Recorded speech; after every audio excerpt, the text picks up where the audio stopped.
Welcome to Blizzard Fire. We hope this video helps fire up your solution. QuickTime Player cannot load external SRT files during playback on Mac. You must embed subtitles into the movie file to make them selectable.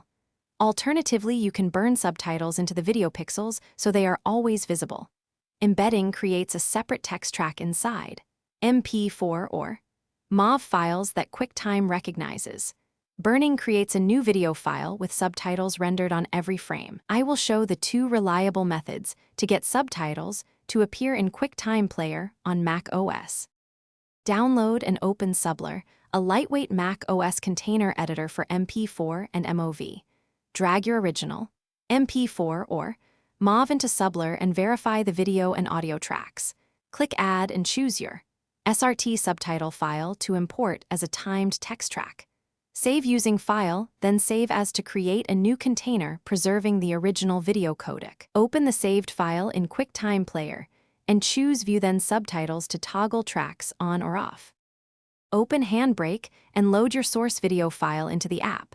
Go to the Subtitles tab and import your SRT subtitle file into the project. Choose Burned In to render subtitles directly onto pixels for permanent display. Alternatively, select Default or Forced only if you plan to embed via a container later. Choose MP4 container with H.264 video for best QuickTime compatibility, and then click Start Encode to produce a new playable file. Play the result in QuickTime Player to confirm. Thanks for watching. If you found this helpful, don't forget to like and subscribe.